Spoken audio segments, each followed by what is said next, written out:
Today I want to talk about rejection.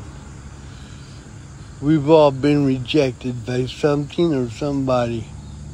Maybe you didn't get the basketball team scholarship, or maybe you didn't get the position of work.